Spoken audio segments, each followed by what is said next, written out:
What's up, everybody? We're back. This is the second episode of Chats with Chambers. This is only the second episode, and I just really wanted to start out by having on the people that mean the most to me and that are in my life every day. And so I thought there was nobody better to bring on than my father, Chuck Chambriello. Thank you. I'm gonna put applause and stuff, so it's Okay. First of all, I just want to say thank you for doing this. This is I'm trying to think of what was something that was as significant as a podcast back when, sort of like you were growing up, like Howard Stern or who is. I mean, this is basically like a new version of radio, right? Yeah. Well, when I was your age, when we had nothing like this, so I think it's a great idea. Yeah, this will be like Howard Stern, except I'm gonna keep my clothes on. Perfect. Yeah. Okay. All right. Cool. So I feel like throughout a lot of since I've known you, I would say I've known you for 28 years, right? Sounds right. 28 years. I feel like there was a lot of things that maybe, because I always think about when I'm going to have kids and stuff and kind of how I'll, sometimes I always feel like I'm going to look at them and see my own life through them. You know what I mean? Is that something that when you had kids, is that something that you felt like you did? You kind of looked back at your life when you looked at your kids? Is that something that you do or a lot of parents do? I mean, sometimes that happens. So when you have, we have your older brother and your, older sister. So in my looking at both my sons, in a lot of ways when different things happen, I see myself and I see probably more so in you because you followed, the musical path, as a career, as opposed to your older brother, Ryan, who is very musically talented, but that's not his, number one priority like it is for you. Yeah, it's I think it's interesting too, because everybody has their own, and also by the way, I feel like we just dove right into this. We just dove in. We didn't. Okay. We didn't talk about the weather or anything. We're just dove diving. in. We're diving. No, but I think it's okay. Yeah. I just to go off of what you said, I feel like you obviously have your own unique traits, your own unique personality traits, and I have my own unique, and Ryan and Carly, my older brother and sister, have their own unique personality traits. Do you ever think when you look at some of your kids, where did they get that from? Or where did they get that trait from? That's not me, and that's not, Well, I think when you're parents, your kids have a combination of, both your mother and my traits. So in some ways, your mother and I are very similar, and in other ways, we're completely opposite. Mm-hmm. So there's different traits from each of us that I think that are instilled in all of you. Ryan has certain characteristics of his mother and me. Your sister's, a lot like me, personality-wise. And I think you're a combination of, of both of us.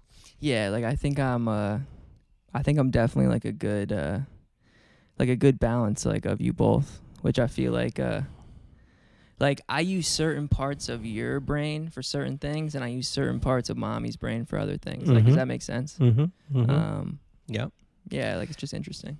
And I think all the characteristics that you and your siblings have, or whatever you inherited from Mom and I, is fine. It's all just adapted to your own, each of your own individualities. Yeah, exactly. And obviously, as you get older, that kind of, I feel as you get older, you kind of take both of your parents' personalities and you kind of sculpt it into your own, Mm-hmm. Mm-hmm. I want to talk about a lot of things today. Okay. I want to talk about just what it's like being somebody your age in this day and age versus like when, back 30 or 40 years ago. Like, I'm just, because and I think a lot of people that are my age watching have no idea like what life was like in 1970 and 1980. Like, it's just such a, yeah, like, how do you, go ahead. Well, it depends on what aspect of life you want to pick from the 70s. So back then, life was a lot simpler. There was no internet, and it took a while for, news from around the country or around the world to get to you. It took a couple days or a week, and now it's like instantaneous.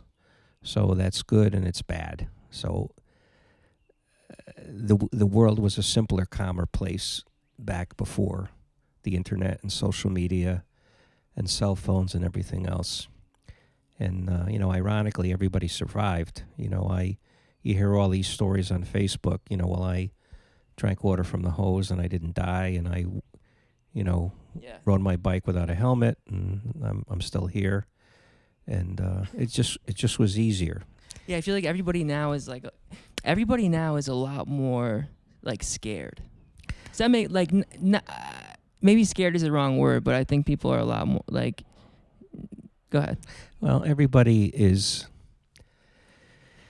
more violent. Everybody is sue happy, for lawsuits. Like when I was in grammar school, I remember 6th or 7th grade, we had this really problem kid, and the teacher took him by the neck and slapped him right across the face. Yeah, which was Yeah, and the parents were, actually happy about that because the kid was a problem. Now that teacher, would probably be in jail. So it's just a harder world. And we can get off on a million tangents why that is with politics, which I really don't want to talk about. No. I don't want to talk. Yeah, since I don't this want is to a talk about any podcast, politics. but just we're growing up. And with the music industry, it was kind of easier back then. They paid different attention in different ways to artists. It's younger musicians now have a lot available to them, as you know, but it's very hard. Yeah, that's like, I think just going. So let me set the tone by saying you are a musician. You have been a musician for your whole life, which has been really cool, and it's something that you have been able to pass down on to me. And that's really the reason why I do music has a lot to do with you, and just kind of how you, how that was your thing and now it's my thing. But just, just going back to how the world has really shifted, especially in regards to social media, in regards to music, like how you were saying, like when your favorite artist released a new song or released an album, you would go to the record store or you would go somewhere and you would go there and you would get the record and then you would walk home with the record in your hand, and it was more of like an experience. Well, I don't know if I walked home, but yeah. No. Well, I mean, I don't know if you had a car back. How old were you? Oh, I mean, I'm thinking you're 12 at this time. No, well, I started listening to in 1969 when Led Zeppelin came out with "Whole Lotta Love," their big song. I was 12, so I was into music, back then. And when the Beatles' Abbey Road album came out, same thing. I was 12 years old, and where we used to live, there was like a strip mall in back of us that sold records. And I do remember riding my bike there to get Abbey Road. So you had a bike? I had a bicycle. Okay. And how I heard about it is my mother, your grandmother, was very into the Beatles, and she would always tell me, what was going on, because all we really had back then was AM radio. FM radio was just starting to happen. But that's how we heard. And records were like $3.59. And you bought the album, and the big thing was holding the album in your hand, looking at the cover, looking at the liner notes, open it up, looking at the inner sleeve, play the album on both sides, then play the songs you liked. So for $3, you got the whole album, which was like 12 songs. Yep. The front and back cover, the inside booklet. Yep. Maybe maybe some other photos in there Mm-hmm. for $3. $3.59, I think, or $3.79, something like that. Yeah. And so was Led Zeppelin. So like, what was the first song or like the first band that you heard where you were like, wow, like music is sort of going to kind of guide my life? Probably was the Beatles. Yeah. That was the biggest interest. And as I got older, I liked a lot of different type of music. So in the late 70s, when I was in college, I used to listen to a lot of R&B. So I loved, Earth, Wind and Fire and Tower of Power. There was another band called Cold Blood, which was a funk R&B band. So I listened to both. Yeah. Like, I feel like around that time, 70s, like early 80s, it was like, it was more like funky, not funky, but more like disco, like Wham type of stuff. Well, there were funk bands, then there were R&B bands, and then there was disco. So disco was with all the nightclubs at the time, like when the Bee Gees and Saturday Night Fever came out, and then there was hardcore like funk bands. We had probably never heard of them, but like Parliament, Funkadelic, and Confunction, and Cameo, and groups like that. And then there were R&B singers like Aretha Franklin and Marvin Gaye, in the early 70s. So, but it was a smattering of all that, it was all, black music. And when I played guitar, that was my real love, was R&B style playing. I never really was a rock guitar player, even though I liked that type of music. I mostly played, when I played 100 years ago, was, cover groups, and, was more R&B tinged, rather than rock.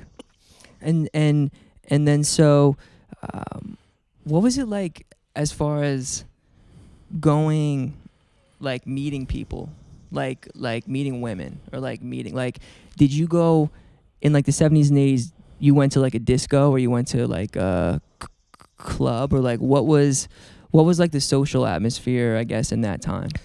Well, in the 70s and 80s, it was really it was a great time. There was so much live music. There were bars and clubs back then, almost like drugstores. You could go out. A lot of the hotels, like the Holiday Inn chains in Connecticut, they would run entertainment 6 nights a week. And you could go so it was many like places. every night? Every night, Monday through Saturday, Tuesday through Sunday. And you could see a live group almost any night of the week that you wanted. So it was completely different than, what it is today. Yeah, like it was like most of the restaurants and like most of the bars were sort of tailored for that sort of thing, like live music, where now I feel like you go out and it's kind of like a secondary thing. It's like, oh, like let's put the guy with the guitar in the corner where nobody can really hear him, and he's just kind of like background music. Where like back then it was like, we're going to see the band, like we're going to hear live music. Yeah, and I don't know why, sadly, those things just don't exist anymore. And the drinking age back then was 18, so there was a lot more people, I guess, maybe going out. And honestly, talking at someone at my age, the maturity level of kids back then, to me, it was just different than it is today. It's just too, the world is just too crazy and sadly screwed up now. I think a lot of things about that, what you're saying, I think people, I think you were able to grow up faster. I think because you had to. You know what I mean? Like I feel like people got married earlier. They kind of left their house a little bit earlier. They were more mature in like just being more independent. Yeah, that's true. But I mean, and we talked about this. So back then, I mean, my parents let me drop out of college to go play in a band. Yeah. I was 19 years old, and I was on my way to Canada to play with a group, and I was completely clueless. I was like a child, and I look at a 19-year-old today, and I can't imagine any 19-year-old. I just can't imagine that kid doing, what I did. It's just, yeah, that's kind of, I mean, that's how I mean, that thought has definitely run through my mind, especially when I see a lot of younger artists that get really, really popular at like 18 or 19. It's just such a, I think it's a really young age to be experiencing all the things that comes with being on the road or being in the music industry, and just it's very hard to navigate it if you don't have that kind of like social like experience, having to protect yourself like in a certain way. I don't know. Yeah, a little bit. It's sad because we've talked about this too.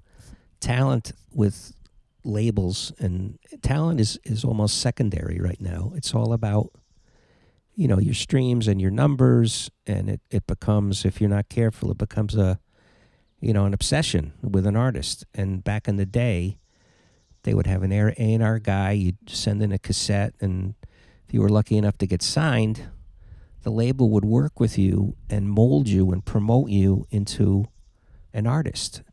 There was never such a thing as a ready-made package. So back then, when cassettes came out, there was a company called Tascam that put out a 4-track recorder with a cassette. And you could mix it down to a 2-track, so you could play it in your cassette player. And when that came out, all the musicians, everybody thought it was like a cure for cancer. And that was so primitive back then. But that was a way of getting your music recorded so someone at a label, would hear you. Now, it's a complete It was just so debacle nightmare how to get it's to that level. Yeah, it's so much less about like just making really good music is not enough. You could have somebody that makes really, really good music, but if they have no social value online, they're really not respected in the same way, which I think is crazy, because it just kind of, it's like, what is art anymore? Like there is no art. It's just like about numbers and how many followers you have, and like how much money can we, like, I feel like it's so backwards. Like it's sad. It's too much emphasis is put on image. Like there's a million guitar players in the world that play like Eddie Van Halen, or play like George Benson, or play like Jimmy Page. They'll never go anywhere because they're artists, not performers, and no one would have an interest in them because they may not have the right look for the label, or if they're not on social media, they're pretty much dead in the water.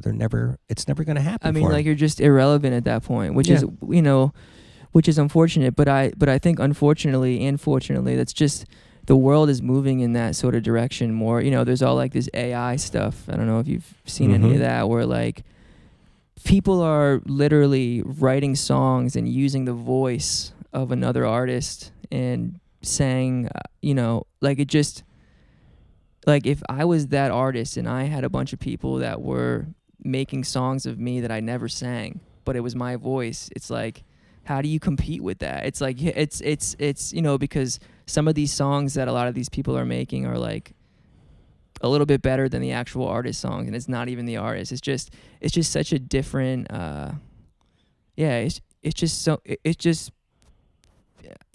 like, in order to make music nowadays, you don't even have to know how to play an instrument. I know anybody can make a record.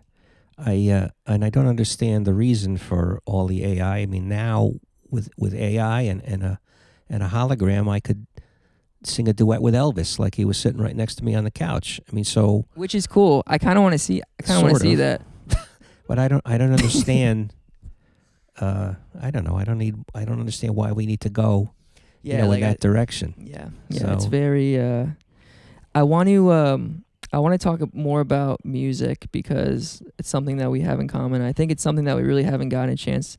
Like, obviously, we talk at the house every day, but I want to get more into that. But I want to talk about I want to start off, like, I just want to know your experience of how you got to where you are right now in your life. Like, so I'm just trying to think about you grew up in Massachusetts. That's where you were born, right? No, actually born in Bridgeport. Born in Bridgeport, then moved to Massachusetts. Right, because my father, your grandfather, worked for a company where he was transferred. So we actually... Wonder Bread. Right, so we moved every 3 years. So when I was about maybe from 11 to 13 years old, we lived in Massachusetts. Then we moved back to Milford, and then kind of bounced around, and we settled in Connecticut after that. Yep. And what did your mother do? What did Grandma Joan do? She mostly was just a stay-at-home mom. And she was a mother. Yeah, and because I was an only child at the time, I was like her whole world. So the sun, rose and set around me, which is, good and bad. So she never really worked a little bit periodically in like office stuff, but nothing really to speak of. Yeah, well, I mean, she was, she was a full-time mother, and she was like a full-time kid. She was really a caregiver for her like entire life, and I feel like being a mother is like, yeah, that's a very tough job, even though you're not getting paid for it. Yeah. It's you're getting paid in other ways. I want to switch a little bit. How many friends do you have right now currently? Personal friends? Personal friends. Like just friends, not acquaintances, friends? Yeah. Probably 2. Which I feel like is better than having 10. Like sometimes having smaller circles like that where people are, it's like people who like are really close to you. Sometimes I feel like that feels a lot better than having a bunch of people that you don't really know that well. Yes and no. I mean, at my age, sadly, some of the close friends I had in high school, I mean, they've passed away. Yeah. So I did have a larger circle of friends, but as you grow older, sadly, people change. So some guys that make a lot of money, they change. They turn into assholes. They marry someone that doesn't get along with your wife. Yeah, there's so many different dynamics that could affect the outcome of your friendship or as your life goes on. So you just have to learn to, ride that wave. And then probably about 10 years ago, I had some guys that I was friends with, but it just wasn't working, and it was too much of an effort really to be friends. And I just didn't need that at that point in my life and at my age, now and at that time. So do I wish I had more friends? Sure. You never can have too many friends, but your closest friends, your deep, dark friends that you could not talk to for 3 months and then call them like you talked to them yesterday, really only have one of those guys left. Yeah, but I mean, that's all, that's kind of what I wish, that's what I want to have. Like, I think what I want to have when I hear you say that is something like that. Like your friend Bob Swanson, he's like someone that even if you guys don't talk every day, he's like your other brother, kind of. Right, he's like my one long-term friend. Yeah. Right? But you're young enough now to still establish that. I mean, I knew him, since we were kids in high school, and we just, fortunately, stayed in touch after all these years. But yeah, you can never have too many friends, and you kind of evaluate your friends in your relationship, how how much you want to share, and just what kind of a guy they are, Yep. No, exactly. And like just being in school and having other friends and seeing what they're doing. Like, I just want to ask you, what was it when you made the decision to leave school and go perform music? What was that like for you mentally? Like, was that a tough battle for you to have to leave school to go pursue something that you wanted to do? Well, at the time, I left school, it was probably around 1977 or 78. So I was 19 years old. So if you guys do the math, you'll know how old I am. But I was offered... He's 106. But at 19 years old, I was offered to go play in a traveling group for $250 a week, which at 19 years old in 1977 was like massive money. $100,000 a year, probably. It was like massive, huge money. Yeah. And I never really was a great student because I was always interested in music in college, and that's just what ended up happening. And then how long were you out there for? Like, how long were you touring the United States, being like in different bands? How long did you do that for? On and off for 10 years. I came off the road when I was 28. So I probably 4 or 5 different groups that lasted a year and a half. And, it's challenging. It's like 2 of the groups I ran with another guy, and it's hard because you have challenges with members of the band, who's drinking too much, who's doing drugs, who's doing yeah, there's this. so many. That's what I wanted to ask you. Like, you have any crazy stories from the road? You have any crazy stories that you've never, something that we can't talk about at the dinner table? Well, be more specific. What do you mean by crazy? Like someone got in a fight, or like you,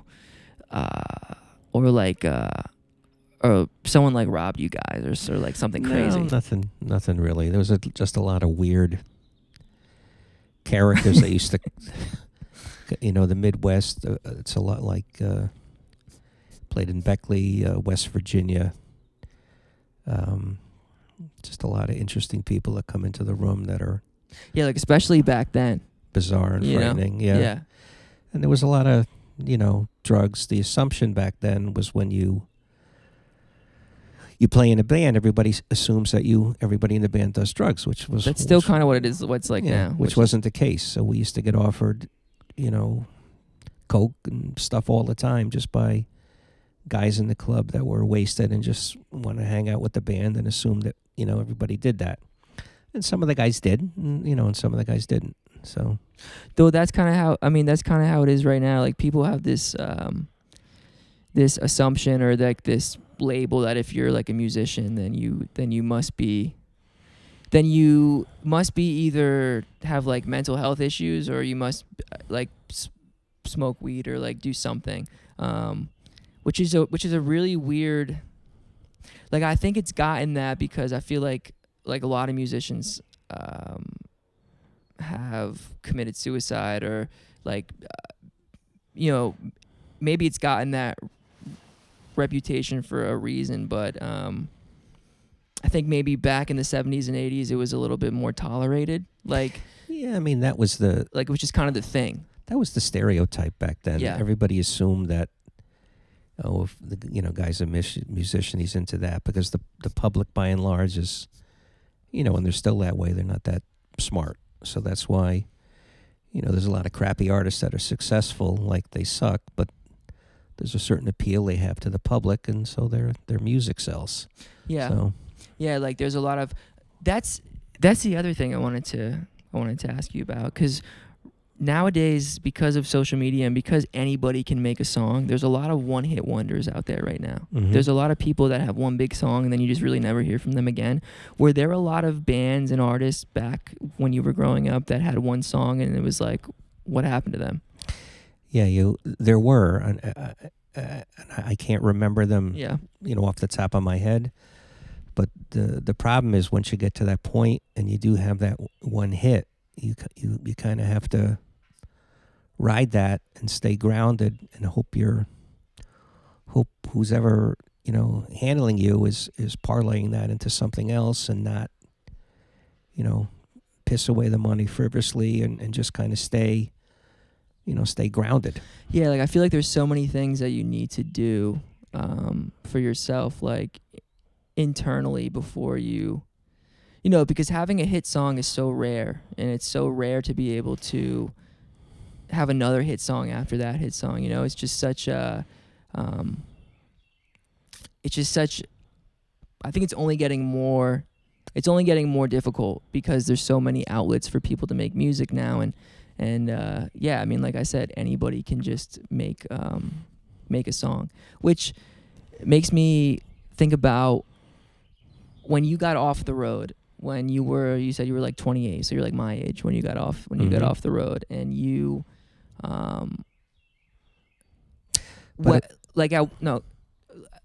what point were you thinking, okay, I'm ready to have kids and have a family, and like at what point in your life did having a family become slightly more important than being on the road? Well, I didn't come off the road to have a family. Yeah. I came off the road. So, for example, you at your age have accomplished to date far more than I did, and at the same age. And part of that is due to the, I guess, the social media and the internet. The stuff you've done, the tours you've done, the endorsements you've got, all that stuff. We were never even near there, and never really did any recording. It was all just, traveling. We were a lot of the groups we were kind of billed as an opening act vibe. So the opening act was to open for a major label, and that was the path that every band I was in was trying to, follow. But we just played constantly, hotels, casinos. We played 5 nights a week, 6 nights a week, 30 to 36 weeks a year. It was grueling. And I came off after so many years because it wasn't going anywhere anymore. And it's lonely. It's a very lonely life when you're out in the Midwest in the middle of nowhere, and you're just kind of getting through the day to get dressed and to go play that night, because it was a tough life back then. Yeah, it's like, what is the end goal of this? That's kind of sometimes how I feel too. It's like, you spend so long having to chase after something, and then eventually, you see your life going by and you're like, wow, I've spent so much time. It's almost like I've missed a lot of other things that regular people get to experience. And it's like, why haven't, I've been so focused on something else that I haven't gotten to like experience life, like I'm living every day to, but like at the same time, that can be like very rewarding in certain ways, I think it all depends on what you want. Well, I think the difference is too, so back when I was doing it, that was the only way people could hear of you and see you, because there was no internet, there was nothing. Yeah, like you had to get out and play. Right. So for artists today, the one advantage is that it's not necessary, to tour incessantly and log 35 weeks out playing. It's kind of in the reverse. So once you get that brass ring and get the hit, then you would tour. It's like flipped around rather than the other way, like when I was doing it. So yeah, you know what? You're absolutely right about that. It's such a different. It's like, no, you're not going to tour until you can fill a room. Like there's no point in having, and it's just shown the shift in the music industry and how they make an artist. Like that's the thing. Like I mean I've probably gone over a year without having to play a show, and it's just because it's just something that I feel like at this point you don't really do until you have this foundation first. Yeah, so when I was doing it, it's crazy. There was no email. There was no fax machine. Yeah. So when people would come see us wherever we were, there'd be little table tent things on the table. And we'd ask people to put their phone number and their address and give them to our sound guy, and we would physically put a postcard in the mail. Yeah, like you had to hustle it to make them aware of where we were around whatever, and it was just like it's so crazy. Like that's kind of what we do now on social media. It's like not, having to go and send someone a CD to their house is sort of like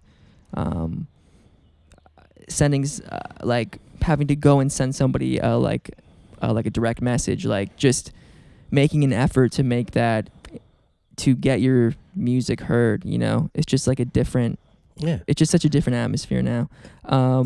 There's something else that I wanted to talk to you about, and then we could circle back to this. But you recently became a grandfather. I did. Which is to my sister. And you became an uncle. And I became an uncle, yes. Brooks, she's very cute. Brooks Ryan Beeman. What is being a grandfather like? Like, what was that, because you just became a grandfather within the last 3 months. So how did that feel? Oh, it's so funny because, you and I talk, and I still always feel like I'm perpetually going to be 40 years old the rest of my life. Which is not a bad mindset to have. But how old are you? Come on. I know everybody wants to know how old he is. I'll be 66 May 1st, right around the corner. Wow. You look good.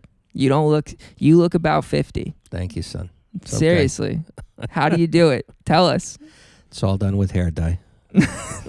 No, seriously. I mean, my dad is almost 70. He looks pretty good. Sorry. I didn't mean it like that. I didn't mean it like that. You look 50. Nah, that's I can take this part out. Well, well, seriously, I never abused myself. Yep. You know, with a lot of stuff. I quit smoking when I was 31 years old. Never did a lot of drugs. You know, dabbled occasionally like every kid does, but nothing that was crazy. I never had an issue with drinking. So all those things ultimately, you know, catch up with you. And, you know, the older you get, you have to watch what you eat. You just have to, just a lot of really common sense, you know, things. Common sense things. Because your body is like, you know, like a car. The longer you know, a car gets old, your body gets old. You just have to do maintenance all the time. Yeah, I mean, you got to wash it. You gotta wash it. You gotta wash it. You gotta take care of it. You gotta change the tires every once in a while. Yeah. You gotta change the wipers. You gotta refill the fluid. Yeah. You know what I mean? But becoming a grandfather was nice. The 1 year.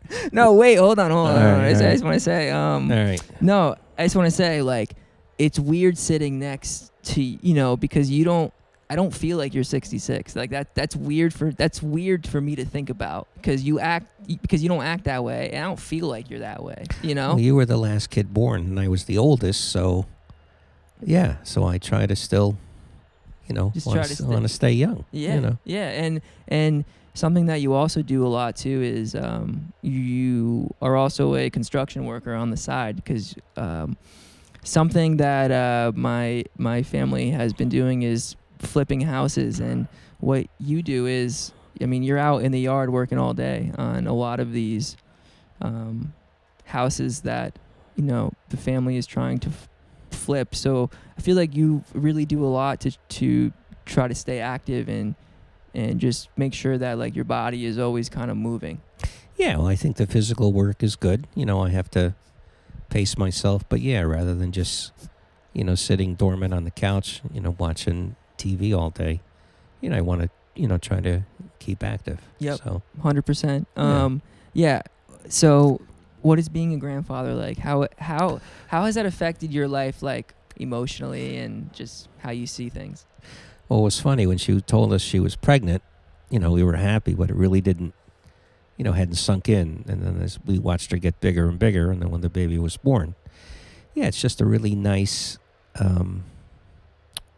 it's just nice being a grandfather. You know, it's hard to really, you know, put into words. And as a parent, you always worry about everybody. And I'm a worrier. You know, you worry about all your kids. You worry about now your grandkids. You want everybody to be healthy. But, yeah, it's very nice. It wasn't any, what's the word? Like, it's just,